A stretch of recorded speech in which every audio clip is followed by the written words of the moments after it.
Shalom,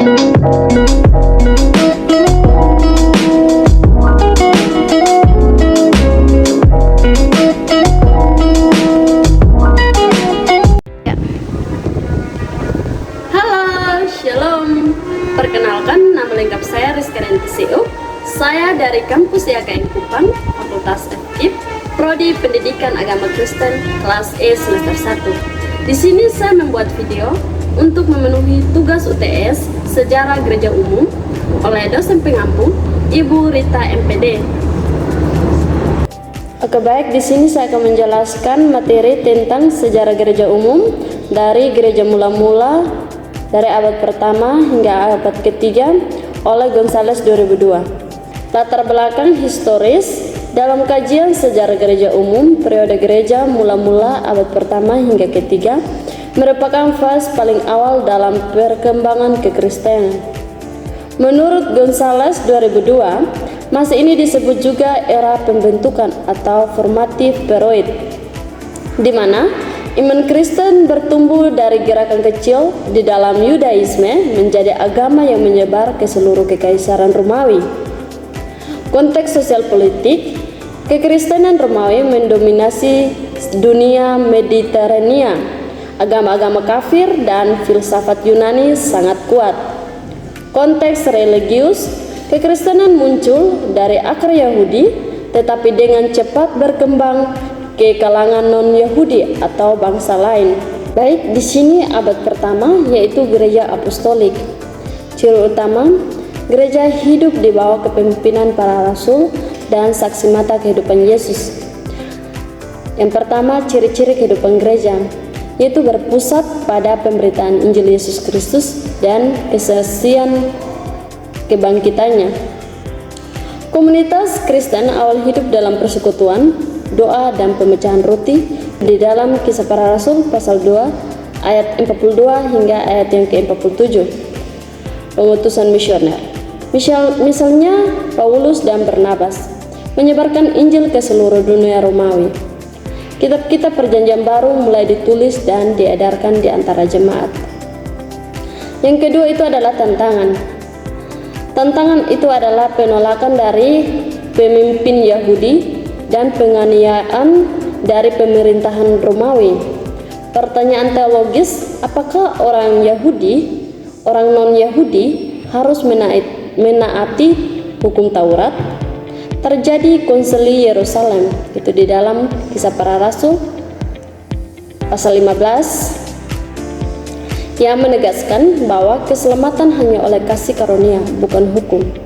Menurut kajian sejarah gereja umum dan penjelasan Justo L. Gonzales 2002, masa abad pertama atau periode gereja apostolik berlangsung kira-kira antara tahun 30 Masehi hingga tahun 100 Masehi. Berikut penjelasan pembagian waktunya.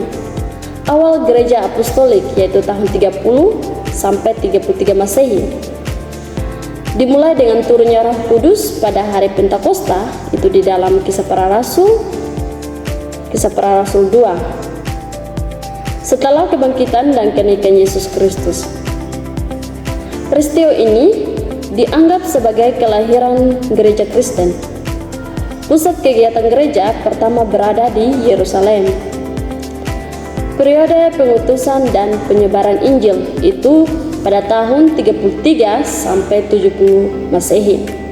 Pelayanan para rasul, khususnya Petrus dan Paulus yang memberitakan Injil ke seluruh wilayah kekaisaran Romawi atau Yudea, Asia Kecil, dan Roma.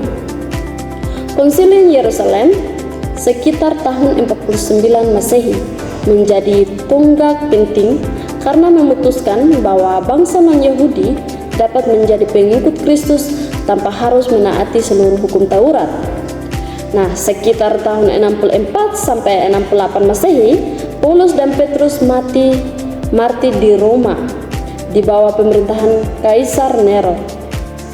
Tahun 70 Masehi, Allah di Yerusalem dihancurkan oleh tentara Romawi, menandai berakhirnya pusat keagamaan Yahudi dan mempercepat penyebaran kekristenan ke luar Palestina.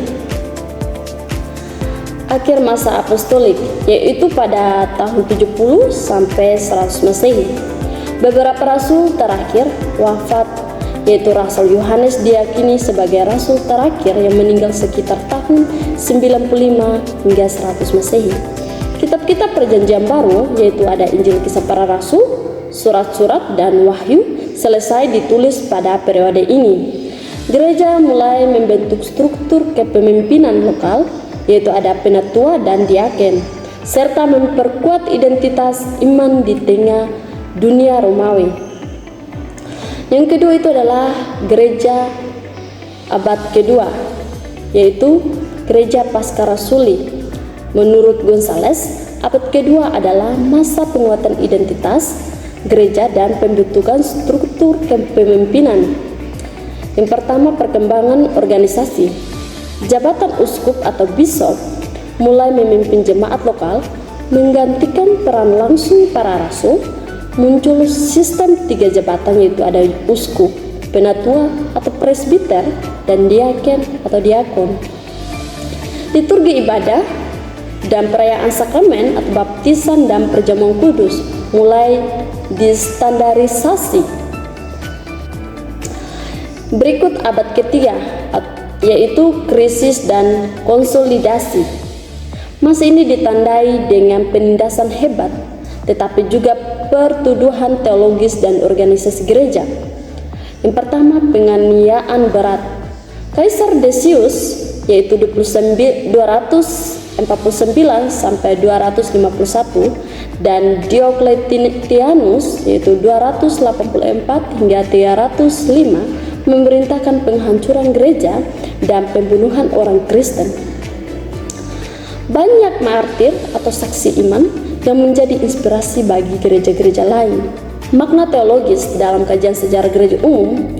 Dalam perspektif teologis dan historis, Gonzales menekankan bahwa gereja mula-mula adalah komunitas iman yang berjuang mempertahankan kebenaran Injil di tengah dunia yang menolak Kristus.